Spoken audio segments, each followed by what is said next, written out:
So I know we have some new people in the audience, which is great. Dr. Jiao is going to speak tonight. And I do suggest that you pick up some information we have on the back table. Our last one will be in December. Dr. McKinney will be speaking about the Cryo Balloon and a new device we think we're getting here at East Jefferson, which is a laser balloon. Okay, so that's scheduled to be the topic in December. And we will be taking, if you fill out those forms for me, I'll either put you on the list or I'll reserve the spot for you for next time where they'll remind you. And you can maybe give us ideas because we're going to be working on topics for next year's. You go. Welcome to come here tonight. And this topic we just do with Sharon, we calculate with some residency and get our data. This is our own hospital data in the last 5 years. We're not published yet, but I want to share with everybody here tonight a just brief idea what we do in the last 5 years for the surgical hybrid procedure for atrial fibrillation. And so we know that atrial fibrillation is an age-related disease. When we're getting more older, every 10 years, getting older, in risk for Afib will double to triples. So if you see the calculation, our population more prone to 80 years old now, then we probably around the 12 to 16% population has atrial fibrillation. So this is why we see more and more Afib in the last 10 years, because people live longer. So there are a lot of procedures, medications the patient can be used. In the last 15 years, more advanced procedure use catheters and was tried. In the early 90s, about early 2000, that time catheter ablation successful probably around 20 to 30% for the first year, and a lot of different cuttings, burnings was tried, and slowly, currently, probably we can reach about 70% with different technology. Even you use heat energy, we call that radio frequency ablation, or cold energy, we call it cryo ablation. Now we try to bring the third energy, we call the laser, in the hospital soon. So the idea with this is, okay, a lot of patients use single catheter procedure, need to do second or third time to reach about 80% successful rate to control their atrial fibrillation. The major reason for that is because the heart has left side tube and the right side tube we call the pulmonary vein to connect to the left side upper chamber of heart called the left atrium.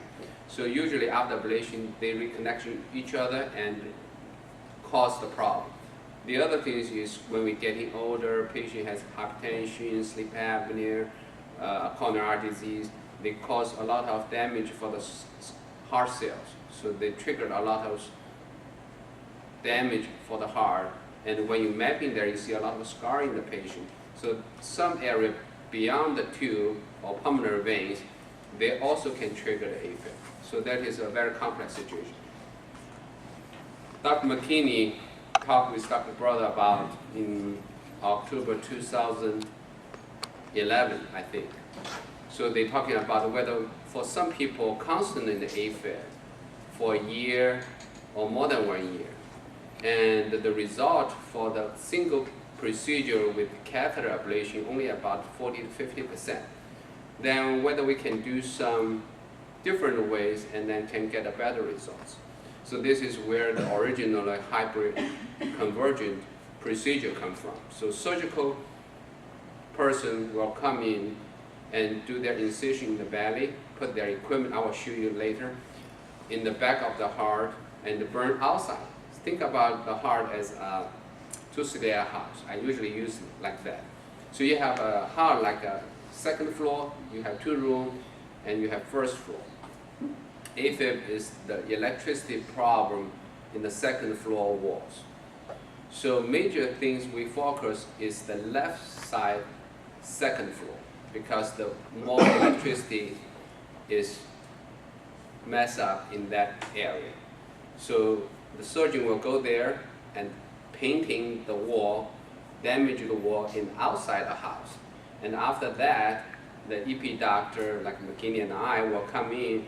We try to do some painting inside. So it looks like you're cooking the hard tissues as a sandwich. The main idea is you try to damage the whole thickness of the wall. In the old time, how you damage the whole thickness wall is the surgeon open the chest, open the heart, give 8 cut in the left upper chamber, and then they suture it. So you know, okay, my lesion is from inside to the outside. I cut them transmural. But with catheter ablation, because the energy is limited, our maximum,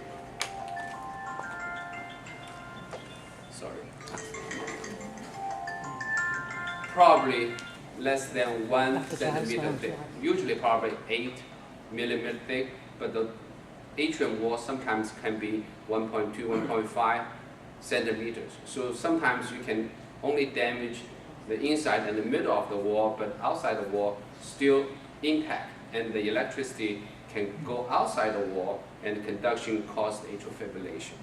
So the main idea for hybrid is if I can damage the outside the wall, and if I come in, I damage inside, then I can make sandwich lesions, and the whole wall from the transmural will be damaged. So when all this damage healed, becomes scar tissue, they will never conduct electricity. So you will make a box and force the electricity to go inside the heart where we want them to go. So this is where the main idea for hybrid comes from. Any questions so far? So last year we probably reached 270. Compare every week we do this year with more than 300 now. So every patient do this since 2011 to 2016. We try to get some data, but unfortunately some people lost follow-up. Some people don't want invasive procedure to continue monitor them. So I only have about 109 patients I can constantly monitor. That means these people either has a defibrillator or has a pacemaker or have a review monitor in their chest. So they can be, after the procedure in the next 2 to 3 years, I can continually monitor their episode. No matter it's 30 seconds episode of Afib, 2 minutes episode of Afib, or 24 hours episode of Afib. It's all recorded. Even the patient don't feel it. Sometimes when you sleep and you have Afib, you don't know, but the machine will be recorded. So if this is the only patient I collected to see whether, because I have a continually data and show how they respond after the conversion procedure. And this slide only shows the first 1 year data. So now I think I have 3 years and I have 5 years follow-up. And I will probably will continue to collect the data and then in the future and try to show it. And all these people, how we select these people, all these people usually try the medications for at least 1 or 2, some people even 3. And most of the people is received cardioversion previously before the procedure but cannot maintain the normal rhythm. So this is the people we try to select. They fail the medication treatment, they have symptoms with atrial fibrillation, or they have complications with atrial fibrillation, such as some people have stroke during the Afib, and some people has bleeding with blood thinner, and we try to maintain normal rhythm, decrease their risk. And this is kind of people we usually to treat them more aggressive. And this is the demographic for all these 109 patients. So you will see majority still the male patient, and less than the female. But this doesn't mean the female's episode for AFib is less than the male.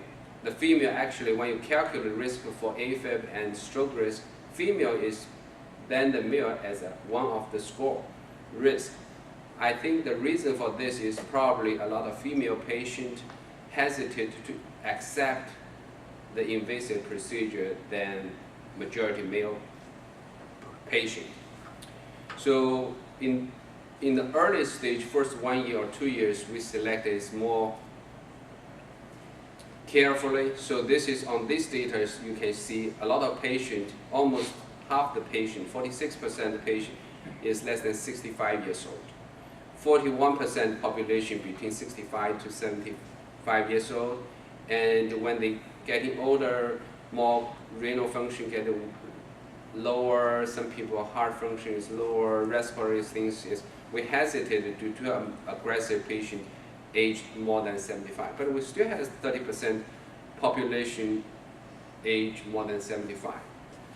And average, this kind of patient has atrial fibrillation episodes for more than 1 year. So you can see what our data is 2 years for average. Some people, the longest one is, I remember, is a patient from West Bank, we do this, is like 25 years. But average population we do for converging recently at least a year for persistent atrial fibrillation. We try to involve the converging procedure. So most of population, they have the hypertension. You can see 78% of our population has at least has hypertension. Diabetes also is not a major risk for AFib, but diabetes can control a lot of other problems, cardiovascular problems. So we have this population, we have 90% patient has diabetes, coronary disease probably 16%, and 7% of people previous has either smaller stroke or big stroke. So the CHART score, if anybody not know the CHART score, so usually when we're in the clinic, you tell me you have irregular heartbeat, then the first thing is I will think, oh, how much risk you will have a risk for stroke when you have atrial fibrillation. So how we calculate the risk, we use we call the CHAT2 score. It's a calculate the CHAT C representative coronary disease. So coronary disease is score 1. H is called means hypertension. So it's another score 2. A is called age. Okay? So if you're 65 above, between 65 to 75, your score is, risk score is 1. Any person age more than 75, we give the risk score for 2. Okay? D is diabetes 1. And if you have a coronary disease, you have 1. Renal, vascular, carotid, this is all the vascular disease have 1. So use CHAT2 score, average population is 3. What that mean? So it means that they are moderate risk. If you don't give this kind of patient for any blood thinner, the risk for stroke probably between 5 to 6% each year, from the January 1st to the December 31st. So each year, if you use high CHEST score about 3 and you don't want to take any blood thinner, then you have 5 to 6 risk for stroke in the end of the year. So it's moderate to high risk for a patient. And most of the population we choose is a normal LV function. So, but recently we do some patients with heart failure. If they are very symptomatic and we think the atrial fibrillation with rapid ventricular response might be related to cause the heart failure, then we also do the invasive procedure for this kind of patient. So the main LAD means the left atrium diameter is usually less than 4 centimeters. So average people is dilated. So this is the basic demographic for this kind of 109 patient. So this is just to repeat the same things for the previous slides. So how we do this? So the usually, I don't know anybody listened Dr. Brothers' lecture previously years about talking about conversion? No, okay. So the briefly is the patient on the operation room, we call the hybrid room. So they're lying down there and they dress up. The surgeon will make a smaller cut in the incision, probably 2 to 3 centimeters to put their equipment in. There are two ways he's doing now. One way, in the old time, we do a cross in the middle of the diaphragm. So he go to the belly first, and there is a membrane in our chest, separate our chest to the belly. So he go to the middle, get a cut, and after he cut, you will see, like you cut the roof, and you will see the heart is on top of that. So there they go. And after they move in, the other way is he changed his mind now. He changed the incision from, we have a, what we call the bone. Your breastbone right here. Yeah, breastbone. Mm-hmm. And then he go to the surface very shallowly to go in. It's not like a deep in, it's shallow in. So it's go to the chest wall. It's never cut this area. Now he used the surface outside the belly and to do his access. No matter what it is, the main idea, he wants to reach the heart and go put his equipment in the back of the upper chamber of the heart. So when you go this incision, you always see the first floor first. So he always see the ventricle, the bottom chamber. And after that, he put the back, lift the heart a little bit, and see the back of the heart. So this is the equipment he used. It's about 3 centimeters long. We call it the non-compact company to make it. It's an Ventricular company now. So this is like a coil. So the wires will be connected to the generator. We bring the electricity in the generator, and they make the radio frequency, high frequency energy with that. How they do that? You see this is empty area. So they put the patient, when they put the catheter in the back of the heart, they fill the ceilings there, and then they suck, take the negative suck and put the equipment attached to the heart.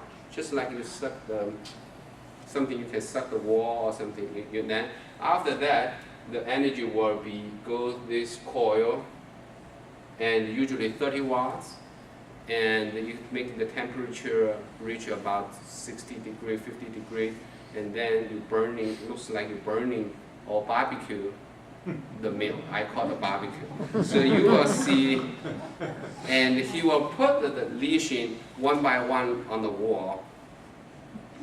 You will see this. This is like a meat. So when you use this coil machine, you will see the incision is pretty thick, huh? If we call this is the epicardia, the outside of the wall, and this is the inside wall, you will see this incision probably at least 7 to 8 millimeters deeper. And this is the smaller incision. If I use my catheter, you see here, about 3-4 millimeters if I use my catheter doing the procedure inside. So the difference is, if you damage this big and I'll go inside, the damage, I only have a little bit thinner of the tissue need to be damaged. But if I do this, I will leave a lot of muscles still alive, and they can continue the electricity and cause the atrial fibrillation. So this is a big, I call them is like a cannonball. My machine like this is what my catheter use, I call it the pistol. So when the patient lying down there, he put his equipment underneath the heart and curve back. So this is the view he will see, and he will really see the view. This is in the real time.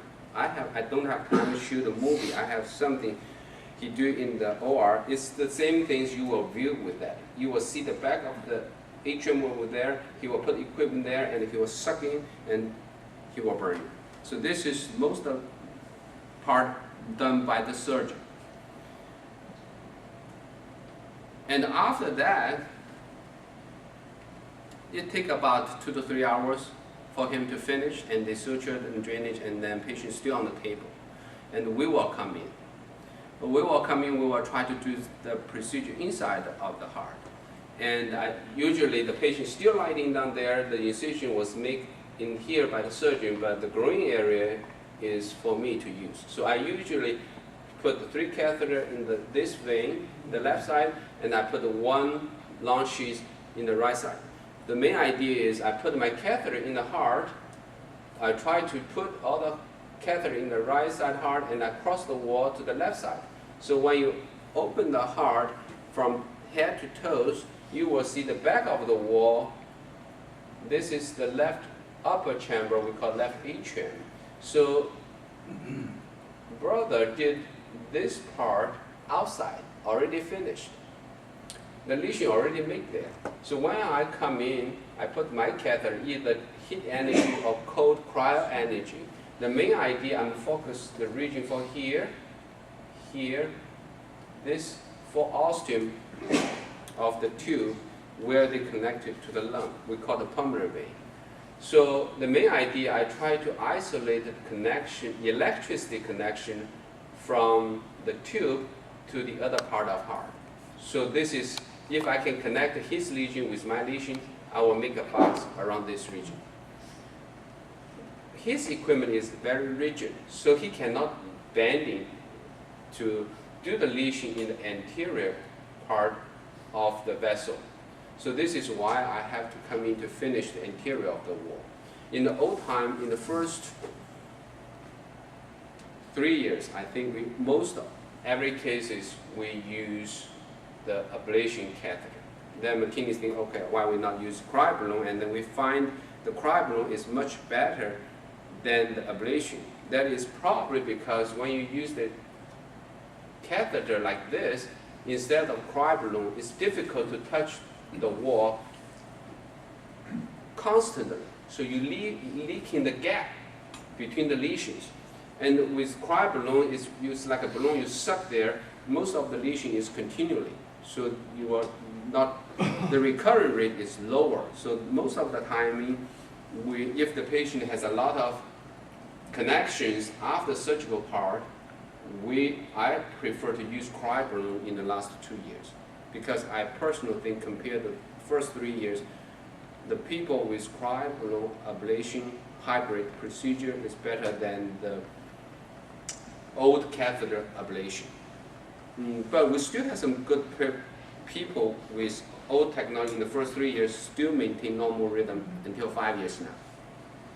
So it's hard to see which one is much better, but this is just my personal experience.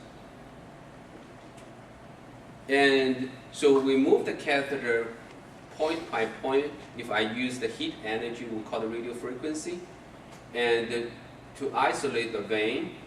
After I finish, I will check with the catheter to see whether there are any electricity conduction from the tube to the heart. If it's not, then I'm done this part of the left atrium.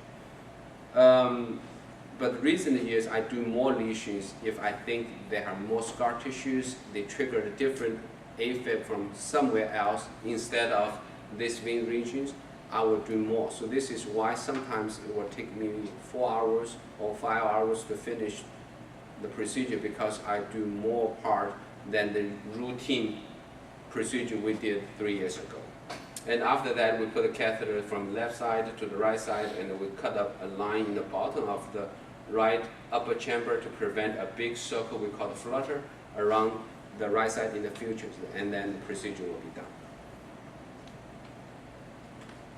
So this is the early 2000s. There are not too much centers doing in the about 5-7 years ago.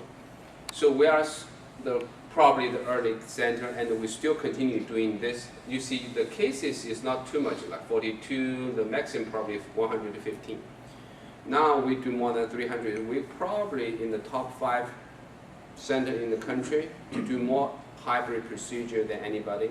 But now, in recent years, I think more and more people try to involve this procedure in their facilities. For example, I heard a murmur recently, like LSU, Tulane, and Optional try to do their first case in this year or next year. So they might be more interesting to see if we have more people doing that and whether we get a better job in the future. So usually you will ask why I do the procedure. I spend 6-7 hours in the OR, totally knocked down, breathing with machine, but I'm Afib is still there. Be honest with you, I still cannot get a very clear answer, but majority patient reoccurred after the hybrid procedure. We know a couple of risk factors. Patient obesity, overweight is one of the risk factors. So this kind of patient with that. If the patient has severe coronary disease or severe COPD, they are high risk to reoccur with AFib after the procedure. Some people with heart failure is also the risk population with heart failure. But I still see a couple of patients who are very thin, healthy, and they still come back. When you repeat, bring the chart back, see why this patient failed, and you will see all the mapping when we do in the procedure. They have more scar tissues than the people have a good response. That means their AFib may be longer, or their reaction to something caused AFib is more aggressive. So when you see all this group population who failed, usually when you do the procedure, you map in the heart, like you put a radar to see where the scar tissue in the wall, you will see more scar tissues in the wall. So this kind of population is usually failed. The other thing is the patient come in constant with AFib, and you do the procedure, and after the procedure, you have to shock them to bring the normal rhythm back. This kind of population has more high risk to reoccur AFib than the patient AFib stop during the procedure. So why was that? A lot of articles said, okay, it doesn't mean anything stop during the procedure, or you have to shock them. It doesn't mean the long-term AFib recurrent rate may be the same.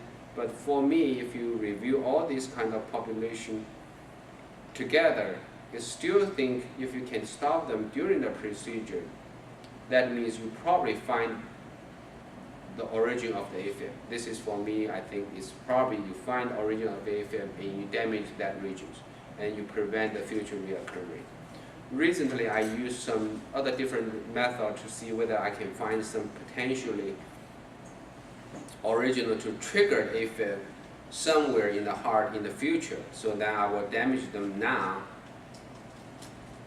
instead of they happened and I have to do the procedure for the second time to damage them. So this is the different story. I'm trying to see whether I can find an answer in the next 2 to 3 years. So after 1 year of the procedures, this is the result for the 109. We have all the data continually. So in the first year, after the ablation 83% of population free document AFib. That means you don't see any AFib, no matter whether they're the constant AFib in their device, pacemaker, ICD before or not, you will see clean, no AFib. So 70% people still has recovery. Currently, the EP Society, AH, Heart Rhythm Society is very rigid definition for fail. That means if you, after the procedure, you have continually 30 seconds AFib, then the procedure failed. So you cannot complain you are success. But for me, it's a little bit unfair for everybody because patient with constant AFib 24 hours, 7 days a week, and then after procedure, if they have sporadic AFib once or twice, sometimes maybe a couple minutes, sometimes a couple hours, it's still improved. So, but I cannot claim I'm success, so I cannot involve in the data. So, but if you think a quality of life improvement, I think maybe higher than this. But I just don't have timing to send all the paperwork to request their quality of life. They have some skills you have to ask people fill in. It's a little consuming, and for me it's difficult to get all this data together to see whether we have a little bit high response after the procedure. So I don't know, I cannot answer that question.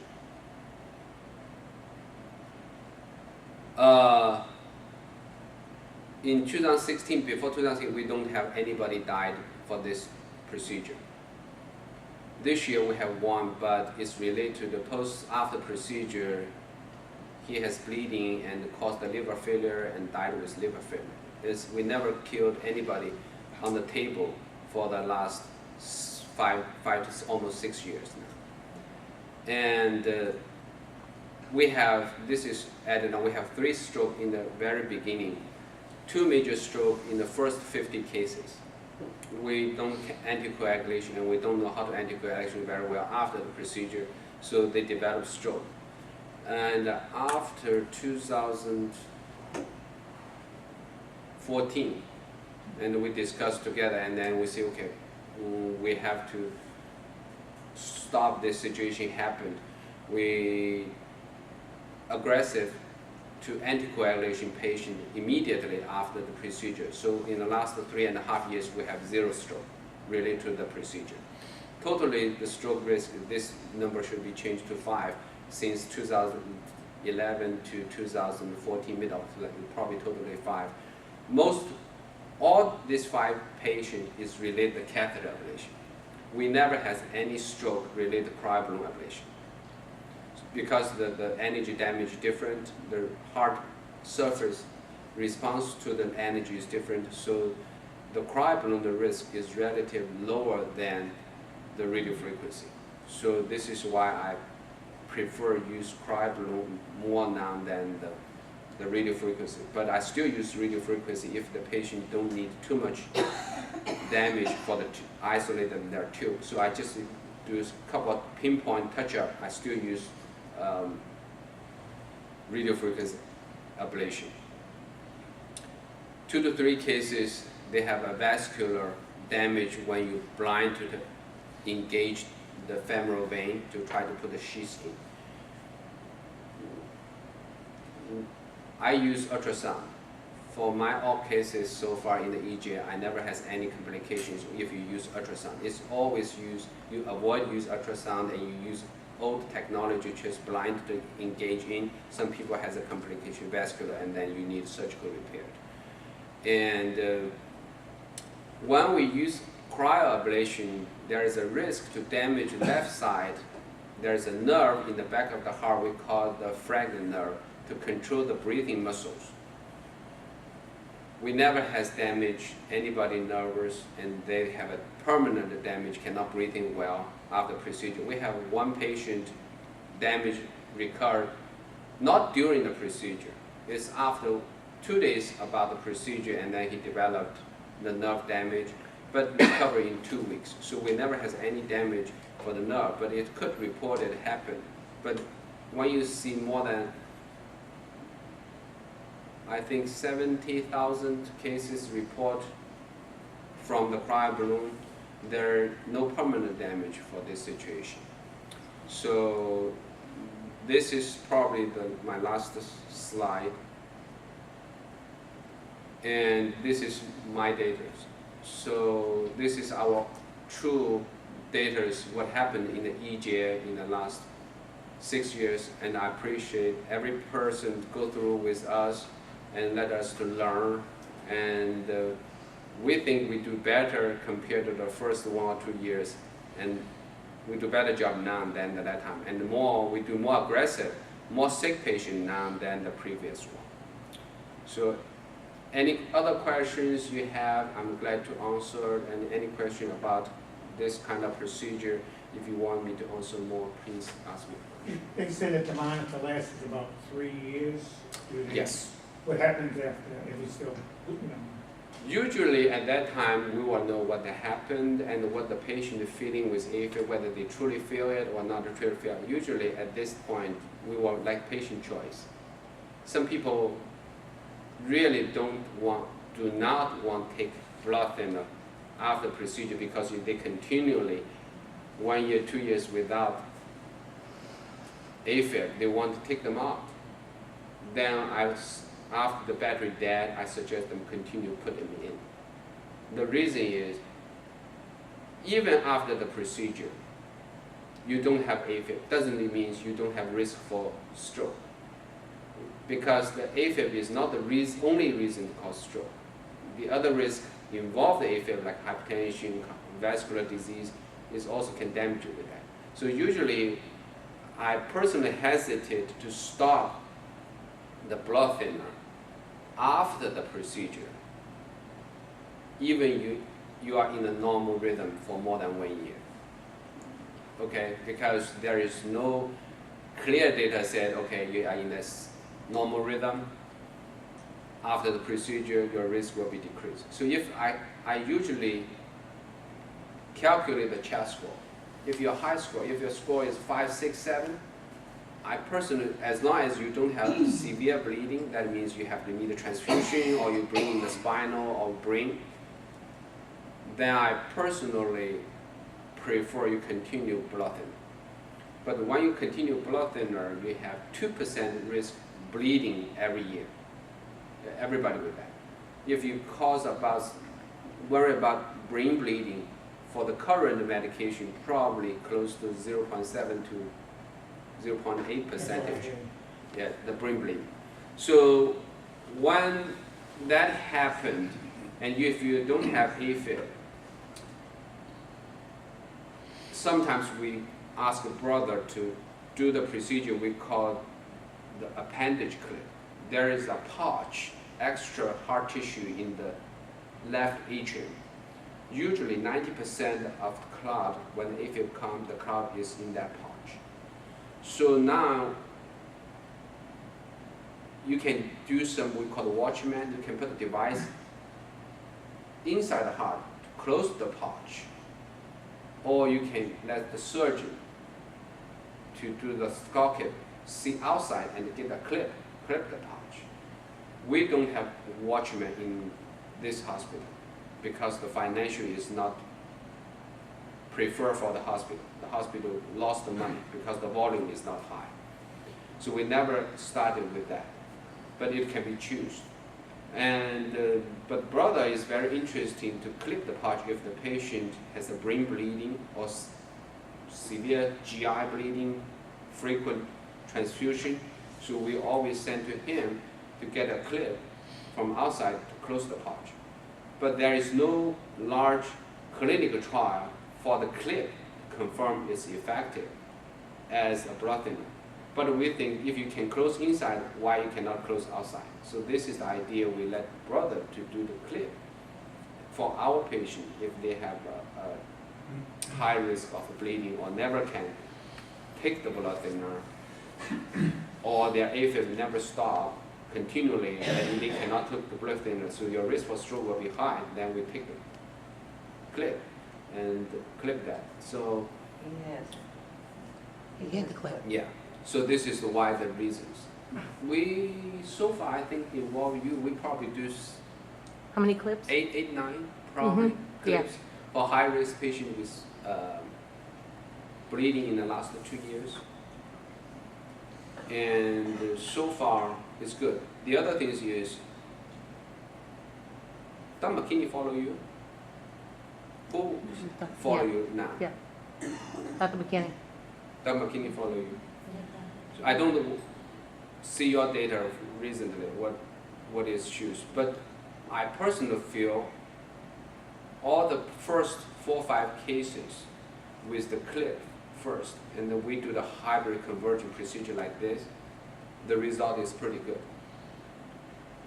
A lot of people, at least that 4 or 5 cases I followed, has 18, 19 months without atrial fibrillation.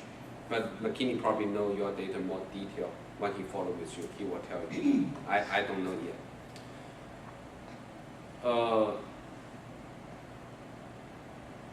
So this is just what we do at here.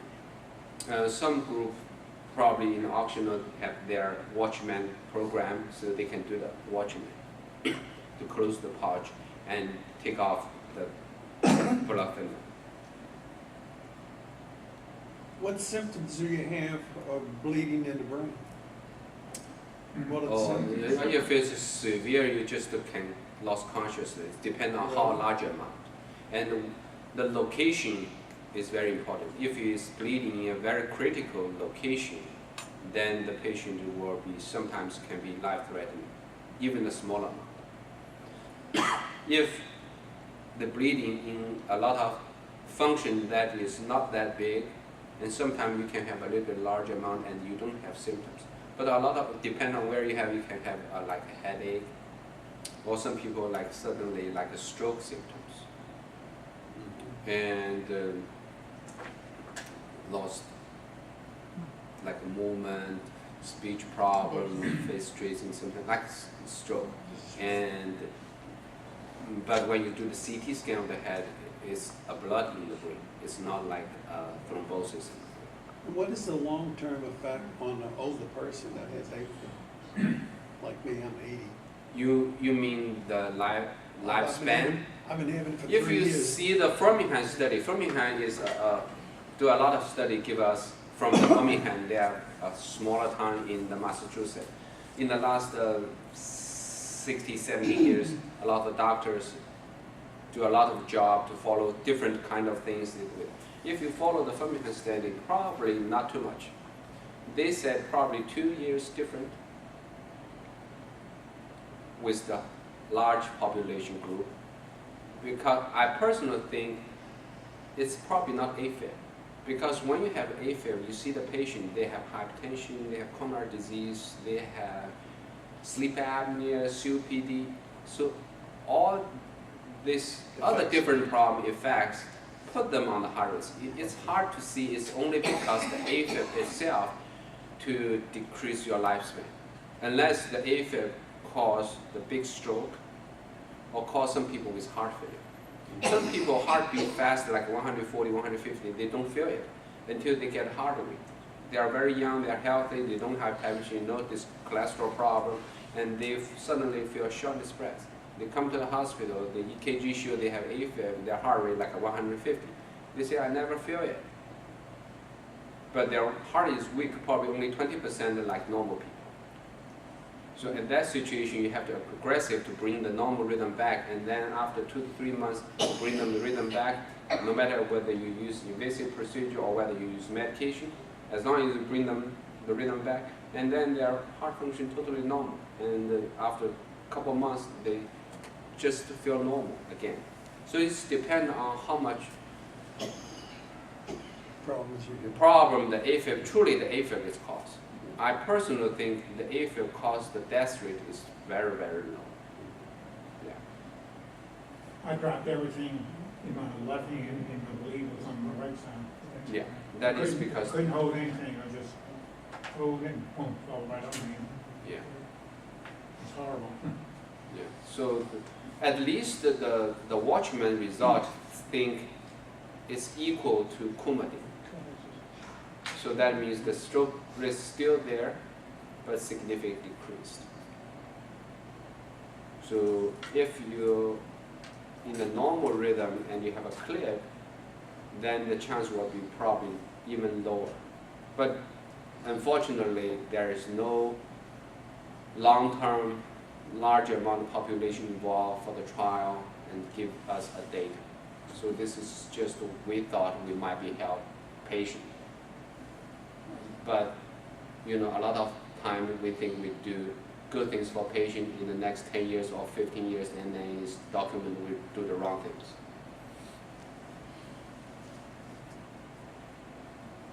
Well, so far since the operation, I feel so much better. That's good. I'm glad to hear that. I don't fall asleep every day, afternoon, or anything. I just keep going. Hope you are well in the next my 5 years involvement data is a good data I can put. I don't know yet. How long can you stay on blood thinner? What? How long can you stay on blood You thinner? can stay as long as you don't have a bleeding risk. You can stay for forever. We usually probably lifetime.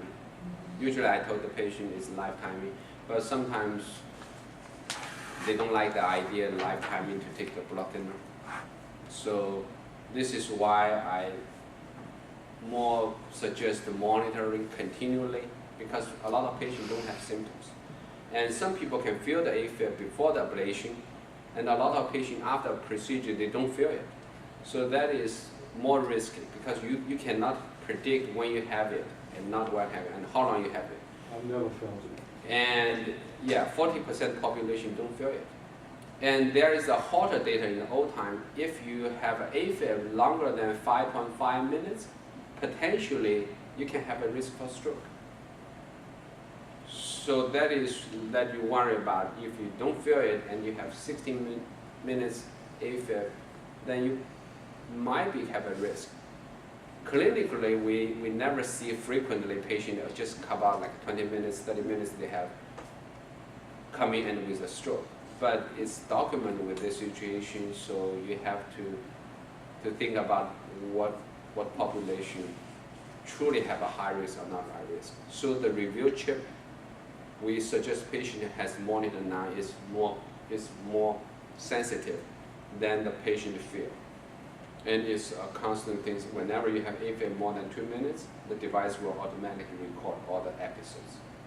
So they will mark it there, so whenever the physician see it, and then they can know how long you have it, when they happen, and get a basic idea. So if you're only having it for like 10 seconds, That is, even you have 10 seconds each frequent episode, but each time 10 seconds, it's hard to see because no data show that.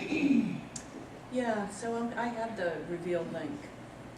And apparently just one episode has actually been apparent outside of the parameters that were set. So sometimes I wonder if I even have AFib. Usually, if really the know how review to- monitor, if you have not continually monitored for more than 2 minutes, it probably will not record it. Mm-hmm. The reason why Medtronic designed this, they said, okay, we have hotter data. You put a box for Mhm. 1 day or 2 days. Yeah. We have hotter data and report 5.5 minutes will risk cause the stroke. Then how about 2 minutes? Because nobody know that. Mm-hmm. We don't know if you have an episode less than 5 minutes will increase your risk for stroke or not. Nobody have an answer for that. So hope in the future when more people like you get the review monitoring for the next 5-10 years, and everybody has a large amount of data put in, we might can answer, okay, if the 2 minutes is a cut line, or 1 minute is a cut line, or 30 seconds is a cut line, or 10 seconds. For now, I personally, 10 seconds, I even don't think about, if you are low risk for stroke, I even don't think about blocking. Because it's too short and you don't record too much, I probably don't worry about that. But if you have each time your review monitor record you have an episode, that means you probably more than a couple of minutes. And then you continue with that, and then they show there, okay, you have a 16 seconds episode, but actually it's already longer than that. Then, if you frequent happen that, I might be suggest if you risk for female, I think reach to 3. This is my personal thing. The guideline 2, but some people for female is not fair. The reason is they are 65 is 1, and they are female is another 1. So the guideline said you need to take blood thinner if you have a chest score about or equal to 2. But if you have monitored and you shoot randomly one episode in 6 months about 16 seconds AFib, and your score is 2, I probably leave alone. You know, so it's hard to answer this question because there is no definite answer for that. I want one though. Yeah. Yeah. Yeah, so sometimes It's like it I keep depends trying on to- how much yeah. risk you want to take. Because if you take the blood thinner, you definitely know you have 2% risk for bleeding each Mhm. year. But your risk for stroke is unknown. And if your chest score is 2, then your risk for stroke without blood thinner is probably 2.2. So it's almost equal. And it's unfair for the female. So this is why Europeans try to put the female to take the blood thinner if their score around 3. So if you involve like hypertension, you're 65, you're female, so now you have 3, they might be suggest you get it. So when you say hypertension, that means you're being treated for it, or not, or not? Doesn't mean you treat it or Just- not treated. If you have a blood pressure about 140 to 90 Mhm. for 2 times different timing, then you definitely have hypertension. Okay. Even you treat it with medication, Mhm. and your blood pressure now is like 120 or 80, 70 in the lower part, your normal blood pressure, but you still have hypertension. Okay. And then you still counted the risk factor when you to see you have an Afib, whether you have a risk for stroke, then you still count it.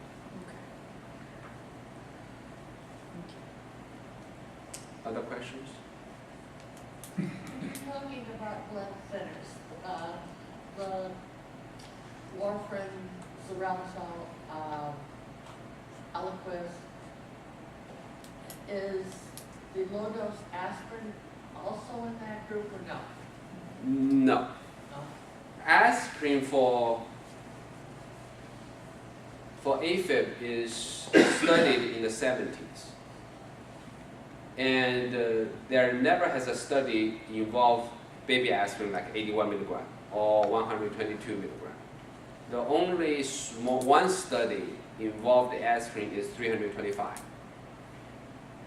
European and Asia society already get rid of aspirin for the stroke prevention, because even you take aspirin 325 milligram a day, the protection rate is too low, probably less than 20%. And if you take the true blood thinner, even involve Coumadin and the 3-4 new anti-medicating drug, average protection given to you to the 60 to 70. So you compare to less than 20% to the 60, 70%. So this is why European, either you don't take it, or if you want to take it for the stroke prevention, you take the true blood thinner. For me, I only use the patient who truly hate and don't want to take the blood thinner, but they still have a risk factor, then I probably let them take 325.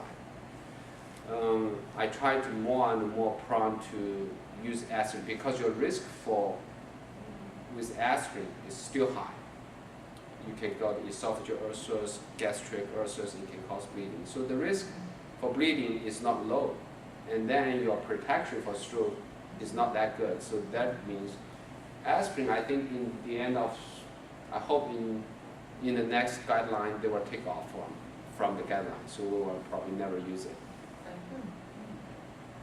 But we still, for some people, don't really like it, and their chest score is low, then we still use it. But we just let them know it's probably not give as much protect as the true anticoagulation. Does fish oil enter into the equation in any way? Or fish oil dilute some blood, that's true, increase the risk, but it's not involve any anticoagulation part. It's not in the medication we talk about for stroke prevention. Who do you recommend to get those monitors, those implanted monitors? Good question. If the patient, first you have to see how they want treated and how they comply with the treatment. Usually for the patient, I suggest the monitoring is they don't have symptoms. So they don't know when that happened. They cannot predict. Especially when you have never feel palpitation, you first come into the hospital and you have a heart failure. That patient is, for me, is high risk because you continue let Afib happen and you don't know, and each time you know it happened, if you already has a heart failure, I don't want that to happen again because the heart failure can kill people, and you don't want the heart failure repeat, come back with that. So this is the patient I usually want them to put the review monitor because no matter whether I treat it or not treat it, they never feel, they never can detect it. but whenever they feel bad, they already develop heart failure. This kind of population is I always 100% suggest them unless they against it. The other patient is they have symptoms,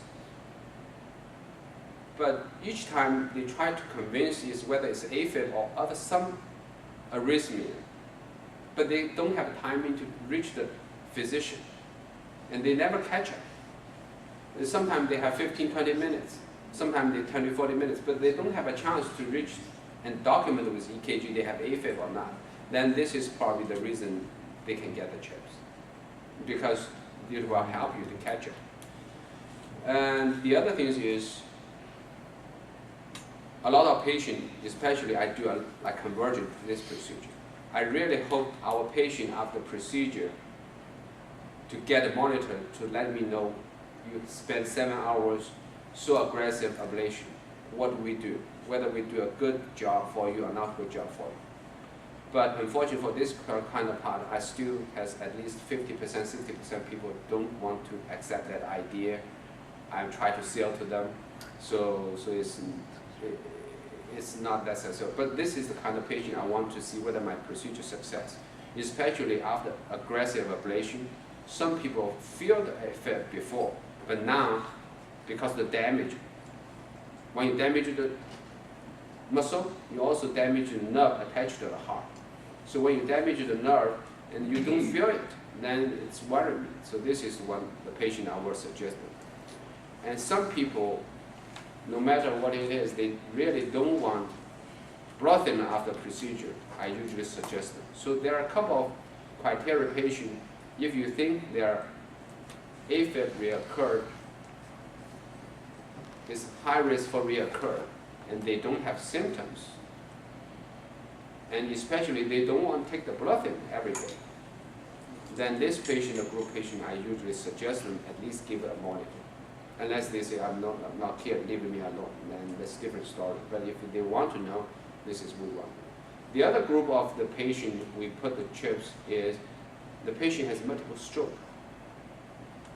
And when you come to the hospital, you know he has stroke, but you don't know what the reason. All the test is normal. So sometimes you will think whether it is some subtle AFib is the reason for that, and you put the chips. It's true, it's help. It's pick up a lot of patients with stroke from unknown originally, and they put the chips, and some people find they have AFib. So then you try to blood thinner to protect them for future episodes. So this is one of the group you can put the chips to. The other people we can put them in is patient has syncope, especially some old people. They can syncope because the blood drop. They also can be blackout, lost consciousness because their pulses, no pulses for about 6 seconds, 7 seconds, 10 seconds. So at this point, some chips will help you. If you have frequent syncope and you don't know the reasons, and then you put the chips, that might give you a help, a clue, or whether you need in the future you need a pacemaker. We have a couple of patients put the chips in and then document that they have a long pulses when they fainted. So we have to put the pacemaker in. When you put the pacemaker in, you can take the chips out. So this is the different story we put for the chips. I have a question. You mentioned the word palpitations a while back. Are palpitations necessarily, or are they always associated with an episode of AFib? No. Palpitation is a symptom. That means you feel your heartbeat fast. Yeah. It could be the normal rhythm, but faster for whatever reason. For example, when you're running, your heartbeat fast. No, So- I know, so- but I mean, if you're just sitting still. If you sit still palpitation, sometimes you could be different arrhythmias. You can have frequent skippies. That means extra beats. If it's like one normal beat, one early beat, normal beats every. So it So looks when like you're having the palpitations, there's something. it could be different. Yeah, you have to know. I mean, is it like an indicator that you could potentially be going into a stroke, or is it no, less I don't think so. threatening than that, or is it? Usually it's depend where they come from. If they come from the upper chamber, we call the supraventricular tachycardia. It's usually benign. Some people can faint it with supraventricular tachycardia because their heart beat too fast, like 220. They're not pumping enough blood, they fainted. And I have one patient, they have a renal failure because the tachycardia too fast. They're young. Usually the young people with palpitation, they tolerate it better. So usually the risk will be low. But if the arrhythmia from upper chamber, if you're older or you have coronary disease, narrowing, sometimes it's too faster, you can trigger a heart attack. Because I mean, Cause the I heart don't rate. have any of the symptoms. For your age, and if you don't have a risk factor, I then don't usually have it's blood a, thinners, I don't yeah. have diabetes, I don't Yeah. have. So then blood usually pressure, it's, I the mean, risk will be relatively low. That palpitation thing happens sometimes for days at a time. Yeah, that is usually, is depend on, most like a sinus tachycardia, probably the most. But it's not threatening to my life. Usually, our heart probably can handle constant heartbeat above 120 for about 7 to 14 days. So if It's you're never talking, been that long, but it has been yeah. like constant or throughout all day, throughout the day, or come and go, and then it doesn't happen at all. if it's always happened And that's because, on the flecking. yeah, if that happened always above 120, then you worry about the heart failure. If it's constant, even you come and goes, if it's constant majority, for example, 70% or 80% of your time is tachycardia, it's a lot, then you could have a problem. We see a lot of patients we call the tachycardia-induced cardiomyopathy. It's because they have frequent heartbeat faster, and then they call it weak heart. But if your heart function normal, and if from the upper chamber, usually fine. But from the bottom chamber, it's a different story. If you especially have a weak heart, or you have a heart attack before, and you have something happen from the bottom chamber, that usually more, if it's constant, is we call the ventricular tachycardia. It's more life-threatening. So this is why this group population, we suggest them get a defibrillator to protect the sudden heart attack. So it's palpitation doesn't mean life-threatening. It's depend on where they come from, how fast they are, each time episode, how long they lasted, and whether you have other comorbidities, medical problem combined with this palpitation. There is no real medical history at all. So, okay, that's kind of what it's. Can you have a combination somehow? I'm not sure how to word this. So brachycardia is low pulse, low heart rate, and you can have palpitations with supraventricular tachycardia. Yes, that's true. That's called the Tancredi Syndrome.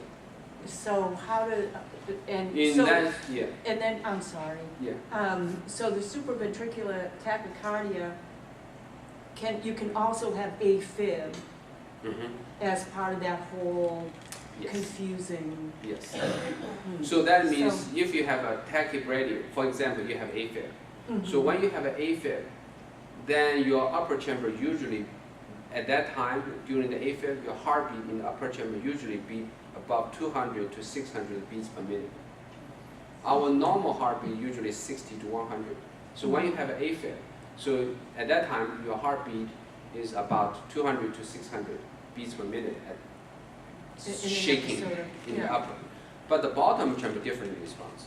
The bottom, how fast in the bottom chamber is totally related. There is a very tiny tissue in the middle of the heart we call the AV node. Mhm. It's a protect like a gate. Mhm. You have 400 people here try to cross the door to the outside. You cannot always everybody go. If you everybody go, then everybody will be dying. So Mhm. this is why the big animal like elephant, you never want to become AFib. Because the big guys when they have AFib, their conduction go down very quickly and then they die, they crash. So the smaller like house or mouse, their heartbeat very fast. Or the dog, they are very fast because they can tolerate their heartbeat with that way. The elephant is slow heartbeat. They're beating very strong, but their heart rate is really slow. So if you get that fast, that they cannot tolerate the elephant heart, well, we cannot handle that. But if you have AFib for a dog or for a rabbit or rat, then they tolerate very well because their baseline heart rate is very fast, so they can tolerate. It's totally different. So for the AFib, that part is if you have a blockage, AV node block too much, so you sometimes even you have AFib 300 beat in the upper chamber, but your lower chamber could beat by 30, 40 beats. So you see this EKG, you see the AFib, but their heart rate is very slow. And so this is what we call the Tancredi Syndrome. So you have upper very fast, but because you have a blockage in the middle, your lower chamber is very slow. So this kind of patient will feel fatigued, tired, because their heart is so slow. Or sometimes they have a long pauses, like more than 6, 7 cases, just like Dr. Malik showed me this EKG. He has a patient, AFib, chronic, but he has a long pauses. Then this kind of patient need a pacemaker to protect the slow part. Okay, and you need to let them heart pump at least like a 50, 60, let them pump, perfuse the body. And some people with AFib and slow heart rate, we have to put the pacemaker first, and then we treat them AFib with medication. So this is also the indication some people need a pacemaker. So a lot of patients ask me whether I need a pacemaker. I say, oh, where did it come from? Probably some people with tachycardia, so they need the medication to treat AFib, but when they take the medication, their heart becomes very slow, or their baseline heart rate very slow. They need to protect their slow heart rate, so they put a pacemaker in. So this is where the pacemaker comes from. The pacemaker itself is not a device things to prevent the AFib. But to be honest with you, I have a couple of patients in our practice. When we do ablation, their heart rate very slow. Then sometimes the slow heart rate triggered AFib because the heart tries to protect you. When you have an AFib, your heart rate could be like 60, 70. But when we cardioversion you or give you medication, you become normal rhythm. You can be slow heart rate, 1-to-1 conduction at 30, 40 years. So sometimes we have to put a pacemaker in to protect this patient come back to the AFib after the procedure, just because their baseline heart rate is too slow. You can be born with bradycardia, have a normal. You have congenital. Like your normal is really low to begin with. Yes. I've always had very low. Yeah. This bradycardia thing is new to me. Like, do I really have it, or is this just? I something think I've if always you're had born low? with the slow heart rate, this is Not a concern. It's not concern. Probably not You're concerned. concerned with because when the aging changes, scar tissue around the AV node, damaging the node. So when you're young, you are 67. Now we're getting older, and then you see your heart rate slower. Okay. But the slower heart rate doesn't mean anything.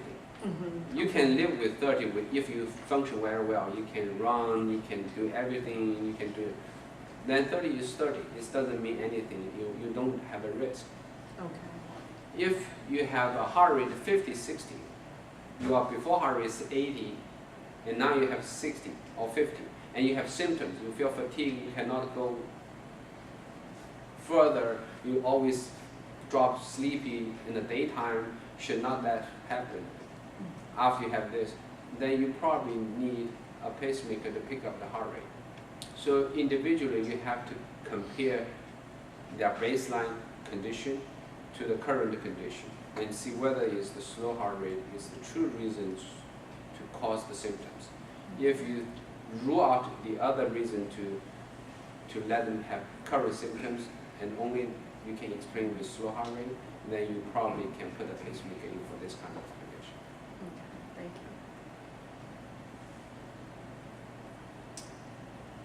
you. Okay, thanks for coming. I appreciate it. Thank you. Thank you, Doctor. You guys